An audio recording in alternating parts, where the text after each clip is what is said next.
Alors pourquoi, selon vous, le Nigeria et les forces de la CEDEAO ont-ils décidé d'entrer au Bénin? Pourquoi ont-ils estimé que cette situation était nécessaire si véritablement, comme l'a dit les autorités, la situation est sous contrôle?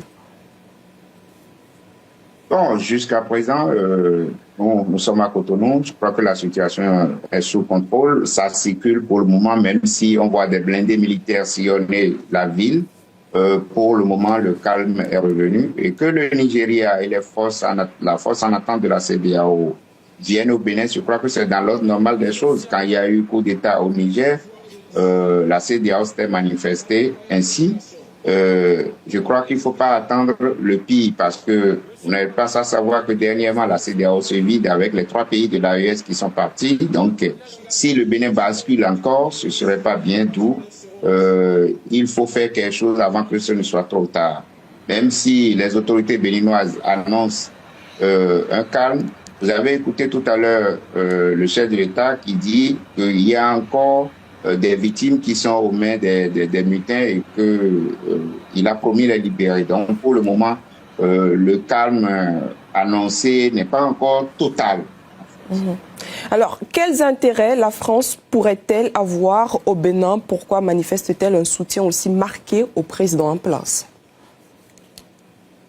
Bon, le Bénin est une colonie française, même si l'indépendance est prise depuis. Et la France a sûrement des intérêts ici et la France veille sur ses anciennes colonies, c'est des liens séculaires. Vous avez vu au Madagascar dernièrement, quand il y a eu coup de force, même si la France dit ne pas vouloir intervenir directement, elle a promis quand même son soutien aux militaires au pouvoir actuellement. Donc la France intervient quand même dans ces pays-là avec qui elle a des liens séculaires. Donc on ne saurait dire s'il y a un intérêt particulier pour le Bénin.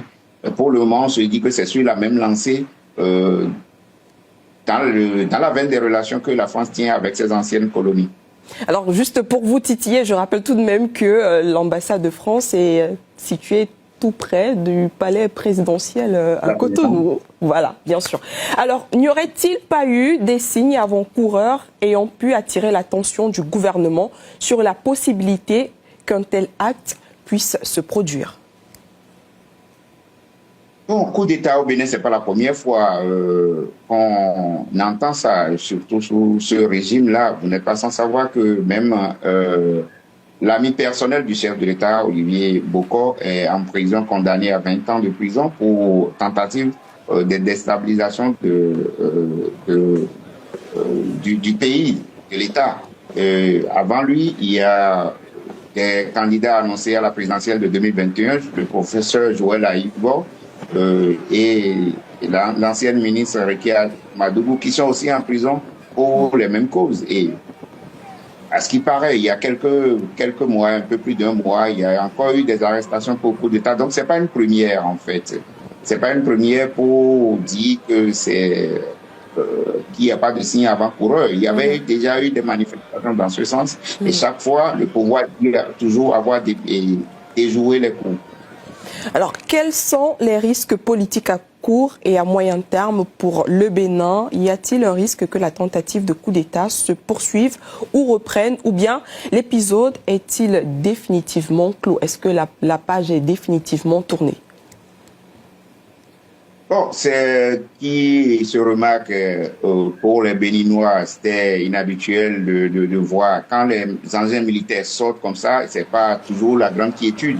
Donc, on serait rassuré que quand ces engins se seraient repliés.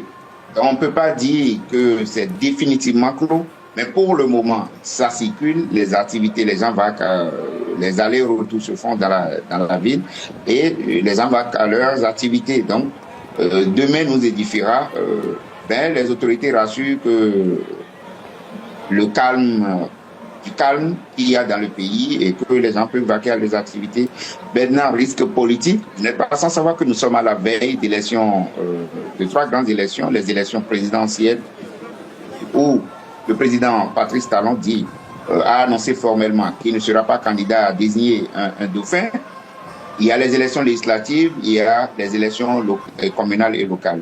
Donc, est-ce que ça va changer les choses? Je ne pense pas, parce que les candidats sont connus, les listes sont publiées et le processus est totalement en cours. Donc, je ne pense pas que ce coup qui a été très vite déjoué puisse faire tâche d'huile pour ces élections qui sont en cours. Alors, avant de terminer, j'aimerais tout de même vous poser cette question. Comment ont réagi les Béninois? C'est des réactions un peu partagées autour de moi. Ça, vous savez que les réactions, c'est selon les sensibilités politiques de chacun. Il y en a qui poussaient un ouf de soulagement, mais dans le même temps, il y en a qui étaient quand même dans le désarroi, parce que c'est depuis 1972 que le Bénin a vécu un coup. 1972 avec l'ancien président feu général Mathieu Kérékou, que le Bénin a vécu un véritable coup d'État.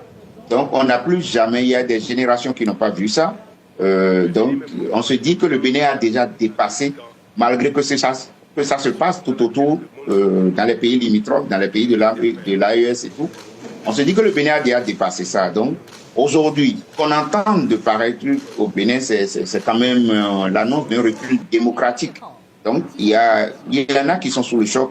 Mais il y en a qui, reprouvant la gouvernance actuelle, poussaient un ouf de soulagement. Merci à vous, Raoul Humsounou. Je le rappelle, vous êtes journaliste et analyste politique. Vous étiez avec nous ce soir en direct depuis Cotonou. Merci une fois de plus.